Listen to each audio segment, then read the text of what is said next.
Yo, what is going on, guys? Flashverse here, and welcome back to another video on The Flash Season 7, and this will be my review and breakdown for The Flash Season 7 Episode 15, titled Enemy at the Gates. And right off the bat, giving you guys my quick initial thoughts on the episode. Wow. Wow, I have never felt this way in so long when watching The Flash Season 7.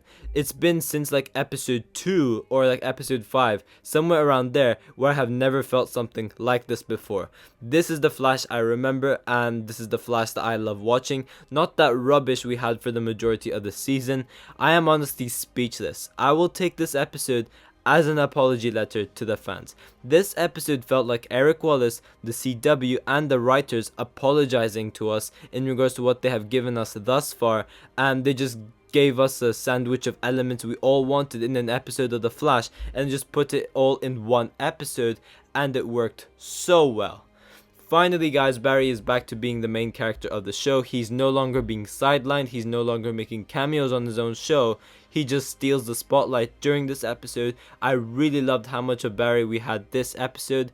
Barry was also, you could say, a lot more independent, which we would normally have Barry, because although we still had Team Flash being involved, the futility of Team Flash against the speedster villain did really help pushing Barry, so that was something I really liked. So yeah, although Team Flash were still involved, we had Barry, pulling the strings for the most of it. We also had some really insane action sequences spread out throughout the episode, which was amazing. The visual effects for this episode were just beautiful as well. I just really miss Barry fighting bad guys, using his powers, and not just giving pep talks and talking them down.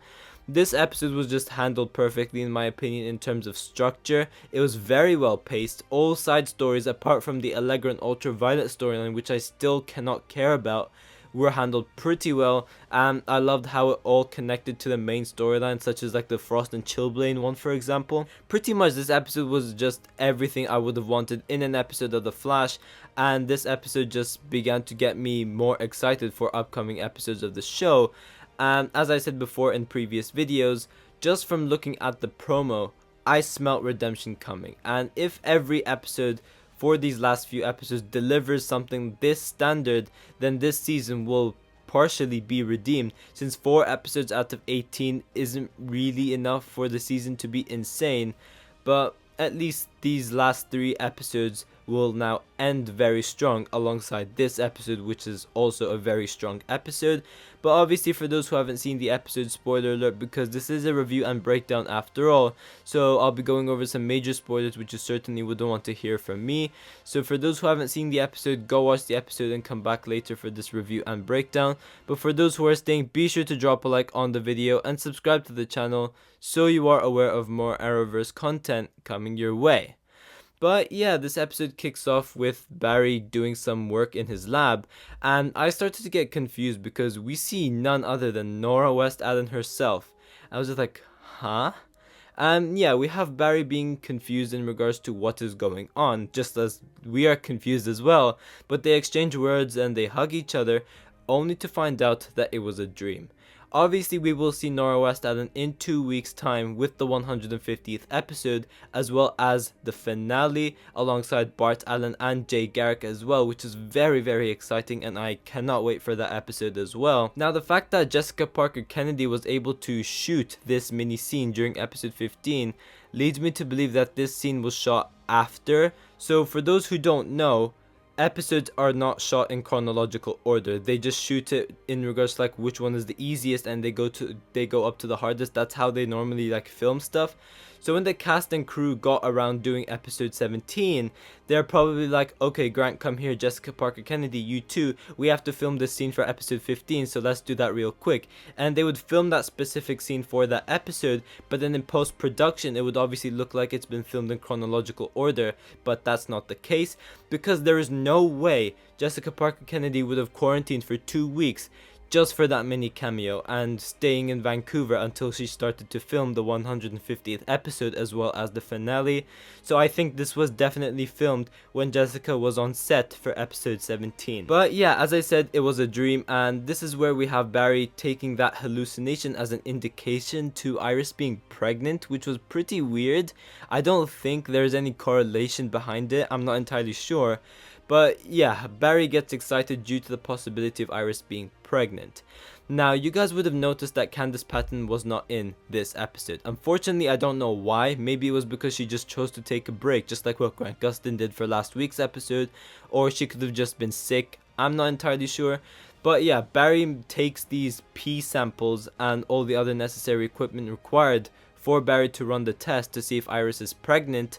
But yeah, Cecile walks in to remind Barry that they were going out to have lunch together, and we have Barry acting awkward because he doesn't want to tell anyone what is happening until he's 100% certain that Iris is pregnant. But yeah, Cecile is suspicious of Barry, and she says that he's just acting nervous and also excited without any reasoning whatsoever. But yeah, we have Barry driving to Star Labs, and Chester began to question why Barry was using a car and not using his speed. I also really liked how Chester said, "Wait, do you have a Flashmobile?" I thought that was really funny. But obviously, as the audience, we know that if Barry used his speed, then all the equipment which Barry was carrying with him would just go wrong. They would just get absolutely destroyed.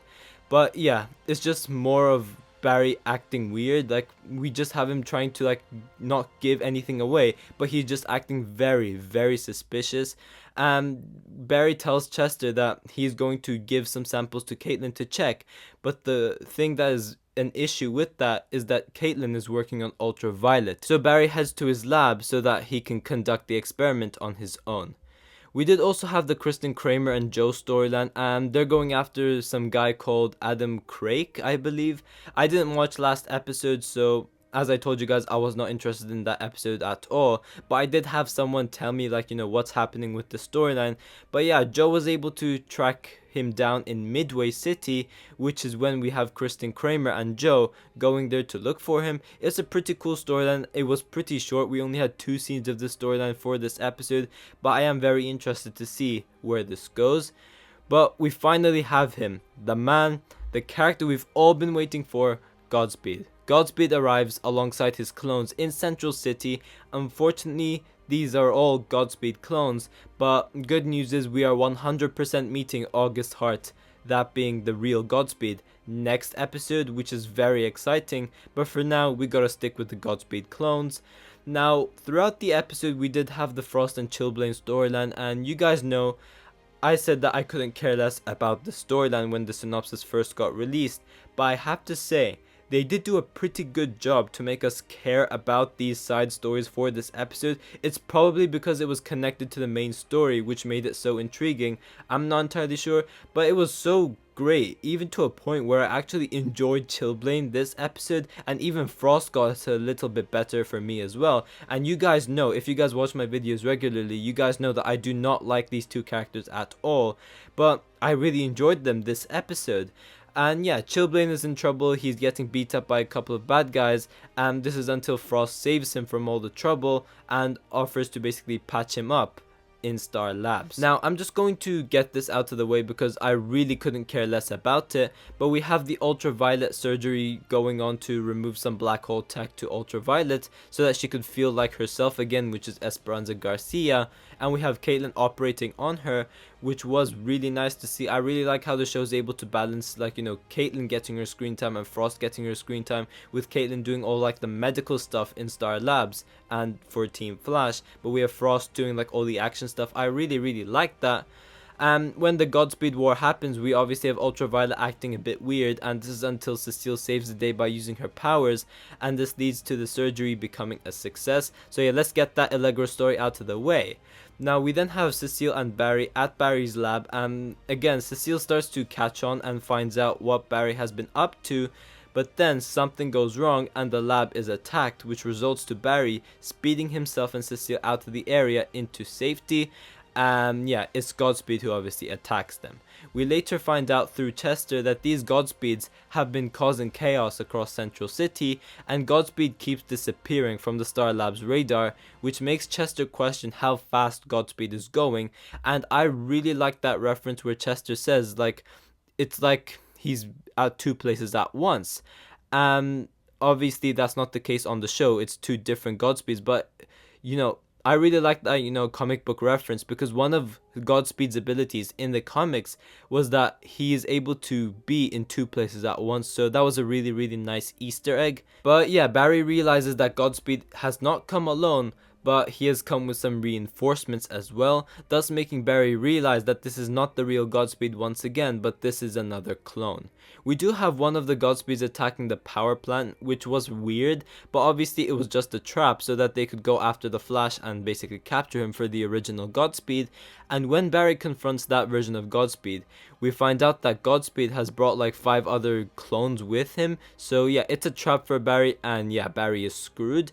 Now, one thing I will say I really liked about this episode, and I did mention it during the start of this video, was how they utilized a variety of Barry's abilities. Like when he was getting confronted by the various different Godspeeds during that scene, we literally had him like phase down and like just escape, and we end up with this really cool speedster chase scene.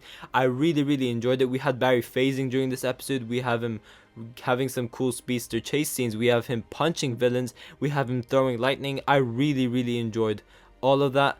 But yeah, we end up having Godspeed chasing after the Flash, and we have Star Labs being secured with a force field, which was a pretty cool addition which they added onto the show, and Barry's just able to make it into that area before the force field closes. Yeah, Godspeeds are stuck outside. However, the force field won't hold them for too long because the Godspeed clones are trying to fight it off. For those wondering why the Godspeed clones were acting so weird, is that they were copying one another, because they're obviously clones. They aren't real people, so they don't have like a brain. Whatever they're tasked to do, they do it. Whatever they see, they would just copy. So that's how it works. Now we do then have Barry trying to come up with a plan, and he's just glad that Iris is at safety. But yeah, him and Chester are able to come up with a plan to duplicate the noise of the Godspeed screech, which they use for communication. And basically their plan is to blast that noise as loud as they could, so that the Godspeed struggle to communicate with each other. Now I do hope that we get an explanation in regards to what this form of communication is and how it works. That would be pretty cool. But yeah, Chester and Barry's plan fails as the Godspeed clones are able to break through the force field, and we get such an incredible and awesome fight scene between the two speedsters. I thought it was very well handled. I really liked how it was, fast paced at certain times. We had some cool slow motion scenes, and we just had some cool speedster fights in general. And I really liked how both speedsters used a variety of skill sets. I really enjoyed all of it. The only thing which I had an issue with during this scene was the music. The Flash never knows when to use good music during a fight scene. Like episode 3 of season 7, for example, they choked on that fight scene as well with that horrible music, and this one is the same. The fight scene was sick, but the execution, because of the music, wasn't that great, but the fight scene was great. I really enjoyed it. We did also have Chillblaine and Frost working together to stop the other clones, and yeah, that was pretty cool to see as well. Now we then have Chester using Gideon to blast the noise inside Star Labs, thus making the Godspeed clones more vulnerable, which was pretty cool. I did have a bit of an issue with the Frost and Chillblaine fight, mainly because the Godspeed clones did not use their powers at all. They were just fighting normally, which was really weird. Now yes, you could use that as a defense and say, well, they were deafened because of that music which Chester used. But then the Godspeed which faced off against Barry seemed pretty normal. He was able to use his powers normally. So I don't know how to feel about that, because it really doesn't make any sense.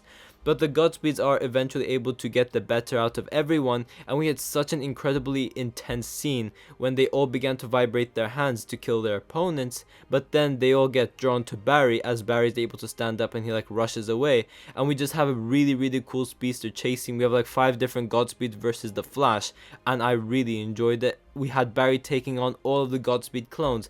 It was really cool. And yeah, we have the Godspeed clones speeding past Barry, and they throw lightning on him.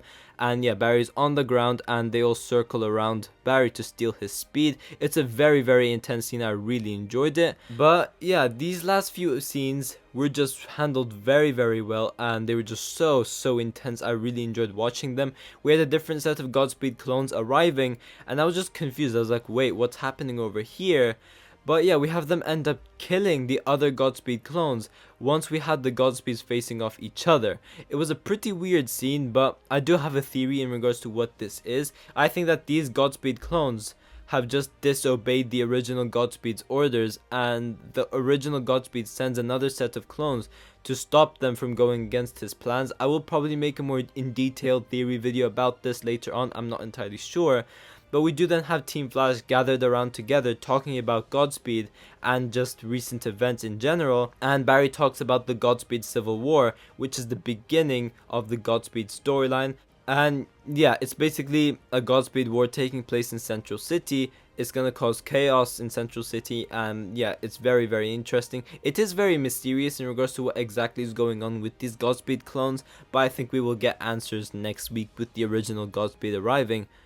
But we do end off the episode with Chilblain escaping from the hands of Frost. Iris's pregnancy test conducted by Barry turns out to become negative, which was pretty interesting because I was confident that Iris would have ended up being pregnant, but no, that's not the case. But I do like that because they're not rushing the storyline, they're just, you know, keeping it as it is, they're maintaining it very well in my opinion. So I really liked how Iris turned out to be negative, because if she was positive, then it would have just been rushing things a lot fast, and I wouldn't know how to feel about that. But I was pretty shocked, I will admit that, because as I said, I was not expecting Iris to turn out negative. But yeah, I am very interested to see where that will end up going. And as a cliffhanger for the episode, we have Joe and Kristen Kramer going out on the lookout for Adam Craig, and yeah, the car gets blown up. I'm guessing by Adam Craig, I'm not entirely sure, but it is very interesting. It was a very cool ending scene to end off with, and I am really invested in the storyline with Joe and Kramer, as well as the Godspeed storyline. Overall, I love this episode. It is probably my second to third favorite episode of the season, and I'm just very excited to see what comes next with this storyline. And overall for this episode, I will give an 8.5 out of 10. But yeah guys, thanks for watching. If you guys have enjoyed the video, please give a like and subscribe. Be sure to tell me in the comment section down below what you guys thought about the episode. And yeah, I will see you guys in my next video.